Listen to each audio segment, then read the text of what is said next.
about the most common reasons why you may fail for a bacteria test with a well sample, water well sample.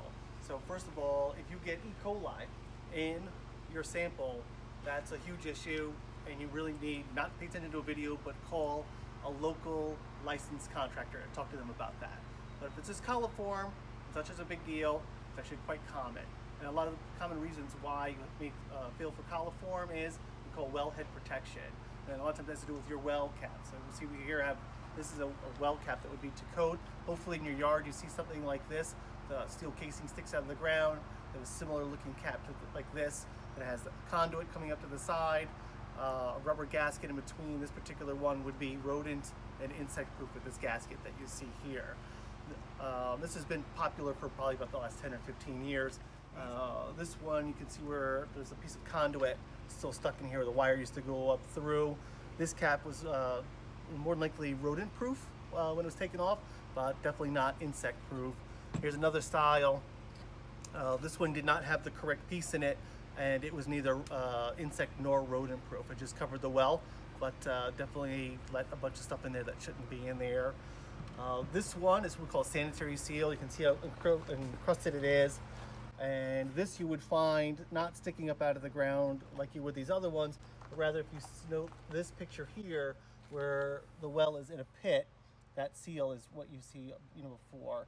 And here's one where we actually extended the casing up out of there. So it was this one and is now this one. That's probably the most common reason why you're going to get your coliform in the water. Another one is that when people change their water filters out, they buy them in a 2-pack. And they take the cellophane off of it, and then whatever's left up, they wrap around it, and they set it on top of the dryer, on the hot water heater, where there's mouse poop and stuff like that. And then 6 months or a year later, they pick it off and they stick it in the filter housing, and then they wonder why the test failed for coliform. So whenever you do get the individually wrapped ones, and when you're putting it in, put a little bit splash of Clorox in with the filter when you do it. Not scented, not the splashless, just plain old regular Clorox. And literally just a capful, splash. That's all you need to do. And that'll help sanitize this, because this product is not a sanitary when it comes from the factory. They don't expect it to be. It's up your job to put chlorine in there. All right, so now if you do come back with coliform bacteria in the well, this is some of the processes that we start with. One, you have to know where your well is located. So hopefully it sticks out of the ground and looks kind of like this. If it does, then we use sodium hypochlorite, which is going to be Clorox, which would be like a product like this. It's a liquid form of sodium chloride. So we would want to use this product, usually between 6 and 12%. And then we also like to use white vinegar. So basically you just buy it in the pickle aisle at the store. And why we want to do that is that vinegar is acidic, and it's a nice natural product. And so chlorine at a low pH is a bactericide. At a high pH is an oxidizer. So by using the vinegar, we can drop the pH and make the chlorine much more effective. Because as we put more and more chlorine in, the chlorine actually raises the pH, making it less effective for what we want it to do. So now we've got chlorine in there, we've got the vinegar in there, and then we'll throw in a handful of these tablets. These are specifically meant for wells. Unlike chlorine that you would find for a pool that's supposed to hang out for a long period of time, this stuff dissolves within a few minutes, and it falls cascades basically to the bottom of the well, where the liquids would just stay at the top of the well and have to manage their way down over time. This quickly gets chlorine shocked to the bottom. So when we chlorinate a well, we're attacking it not only from the top but from the bottom with these little tablets too. So once we put them in, then we're going to allow at least 15, 20 minutes worth of the time for the pellets to dissolve.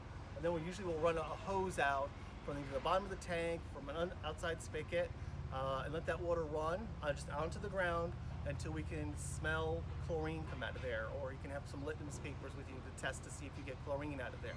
You might see a lot of times on internet or other places people tell you to stick the garden hose back in the well. Well, if you stick the garden hose back in the well, you're going to find electrical wire come out of the top of the well and go down the well. I'm not going to run water off a hose down live electrical wire, so you're not going to catch me doing that. So I just run it down to the ground. Once we see with a litmus paper that there's chlorine running out of the hose, then I know that the column of the well has a full dose of chlorine in it, and now it's made its way up into the house, into the holding tank, out of the holding tank, and out into the garden hose that we've been running. So at that point we can shut the hose off and then it's up to, at that point, the customer. So our job's basically done there. And then it's up to the customer, whether it's a realtor or whoever, to go into the home and run all the fixtures, basically one by one, hot and cold. We want to draw that chlorinated water that we know now exists in the holding tank downstairs into all the fixtures in the house. That includes ice makers, dishwasher, all the sinks, toilets, showers, outside spigots, anything that's going to consume water. We want to put that chlorinated water through there, because if you don't, and there's a length of pipe you don't run that chlorinated water through, it'll have bacteria in it, and then it'll just backfeed, and later on you'll end up with the same problem.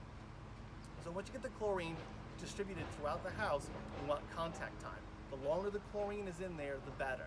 So if you're just dealing with coliform and not E. coli, because this is not about E. coli, just coliform, 6 to 8 hours is more than sufficient amount of contact time. Obviously, the longer you go, the better, but that's a nice standard to stick by. So after that 6 to 8 hours, now we need to flush the well so that there's no more chlorine left in there, especially if you want to test it soon. So once again, you throw the hose out onto the ground and let it run. And I tell people you got to let it run a half hour on, a half hour off. If not knowing the yield of the well, I don't want you to run the well down or run it quote unquote dry. So you're going to need to keep an eye on it. If you know the well produces a lot of water, then you can just let it continually run. So again, we break out the litmus paper, and every half hour go out there and check with the litmus paper to see if you have chlorine in there. And so you want to run it until you have no chlorine, and then I'd run it for another half hour or an hour after that. Then if I was purchasing the house, I'd want to wait a few days to retest the water. This way we can see if it's a habitual problem. If you test the water right away and there's an avenue for the bacteria to get in the well, it won't show itself. So either one, you want to test it, a day or two after you purge the chlorine out of there, and possibly again in 30 days, again in 60 days, to really confirm that the problem has been fixed.